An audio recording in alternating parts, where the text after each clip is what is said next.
మోకాళ్లలో గుజ్జును పెంచి నొప్పిని తగ్గించి సర్జరీని దూరం చేసే ఫ్రీడమ్ వాక్. నమస్తే, నేను విజయ్.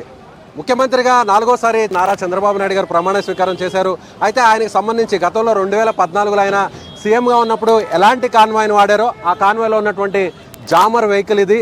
మళ్ళీ తిరిగి అదే వెహికల్ని ఆయన తిరిగి సీఎం అయిన తర్వాత తన కాన్వాయ్లో ఉంచుకున్నారు. అయితే పాత వెహికల్స్ అయినప్పటికీ కూడా తిరిగి అంటే ప్రభుత్వం మీద భారం పడకూడదు, ఇప్పటికే ఆర్థికంగా చిన్నాభిన్నమైనటువంటి ఏపీ ఆర్థిక వ్యవస్థ మీద ఆ భారం పడకూడదు అనేటువంటి ఉద్దేశంతోనే పాత వెహికల్స్నే వాడడానికి ముఖ్యమంత్రి నారా చంద్రబాబు నాయుడు గారు ప్రయత్నించారు. కానీ పాత వెహికల్స్ కావడంతో అవి మొరాయించాయి, అవి సక్రమంగా పనిచేయకపోవడంతో కాన్వాయ్లోనే ఆ వెహికల్ ఆగిపోయినటువంటి పరిస్థితి. సో ఈరోజు అరేంజ్ చేసినటువంటి కాన్వాయ్ని చూస్తే పాత వెహికల్స్ ఎవరైతే అధికారులకు సంబంధించి ప్రోటోకాల్ అధికారులు కావచ్చు, లేదంటే పోలీసు ఉన్నతాధికారులు వాడుతున్నటువంటి వాహనాల్లో తన కాన్వాయ్ని పెట్టుకున్నటువంటి ఆ వాహనాలనే తన కాన్వాయ్కి పెట్టుకున్నారు. మనం గతంలో చూడవచ్చు, తెలంగాణ రాష్ట్రంలో ముఖ్యమంత్రి కాకముందే కొంతమంది నాయకులు ప్రత్యేకంగా కోట్ల విలువైనటువంటి కొన్ని వాహనాలను ఏర్పాటు చేసుకున్నటువంటి పరిస్థితి, అంటే ప్రభుత్వం మీద భారం పడే విధంగా చేసినటువంటి పరిస్థితి. కానీ చంద్రబాబు గారు మాత్రం ఎక్కడా కూడా ప్రజాధనాన్ని దుర్వినియోగం చేయకూడదు, ఉన్నటువంటి వెహికల్స్నే తిరిగి వాడాలి అనేటువంటి ఉద్దేశంతో ఆయన గతంలో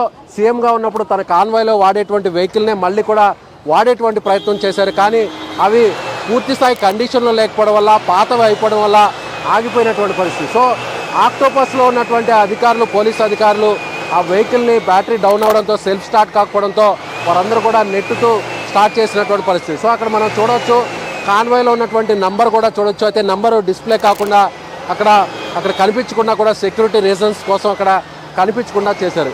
ఈ ఒక్క చిన్న ఉదాహరణే మనం చెప్పవచ్చు. ప్రభుత్వం మీద భారం పడకుండా ప్రజాప్రతినిధులు, సీఎంలు ఎలా ఉండాలి, అందరికీ ఎలా ఆదర్శవంతంగా ఉండాలి అనే దానికి ఇదొక చిన్న ఉదాహరణగా చెప్పాలి. నారా చంద్రబాబు నాయుడు గారు అనుకుంటే కోట్ల రూపాయల విలువైనటువంటి కార్లు వెంటనే ఆయన ముందు వాలిపోతాయి, కోట్ల రూపాయల విలువైనటువంటి కార్లన్నీ కూడా ఆయన కాన్వాయ్లో పెట్టుకోవచ్చు. అయినా కూడా ఎక్కడా భారం పడకూడదు అనేటువంటి ఉద్దేశంతో గతంలో తను వాడేటువంటి Tata safari vehicle silver colour ఏదైతే ఉందో అదే కలర్కి సంబంధించినటువంటి అదే పాత వాహనాల్ని తన కాన్వాయ్లో ఆయన మళ్ళీ తిరిగి అధికారికి చెప్పి పెట్టించుకునేటువంటి ప్రయత్నం చేశారు. కానీ అవి పూర్తి స్థాయిలో పాతవి అయిపోవడం వల్ల, అవి వినియోగించకపోవడం వల్ల జాంబర్ వెహికల్ కూడా పనిచేయకుండా మధ్యలోనే రోడ్డు మీద మొరాయించినటువంటి పరిస్థితి. సో ఇది చంద్రబాబు నాయుడు గారు ముఖ్యంగా ఏదైతే ఆర్థిక వ్యవస్థ మీద ఆయనకు ఉన్నటువంటి దూరదృష్టి కావచ్చు, ప్రజాధనాన్ని దుర్వినియోగం చేసుకోకుండా ఏ విధంగా తన ఖర్చులు భారం ప్రజల మీద, ప్రజాధనం మీద, ఖజానా మీద పడకూడదు అనే దానికి ఇది ఒక చిన్న ఉదాహరణగా మనం చెప్పేటువంటి పరిస్థితి. కెమెరామెన్ లక్ష్మణ్తో విజయ్, సుమన్ టీవీ, గన్నవరం నుంచి. సుమన్ టీవీలో మీ పర్సనల్ అండ్ బిజినెస్ ప్రమోషన్స్ కోసం కింది నెంబర్కి కాంటాక్ట్ చేయండి.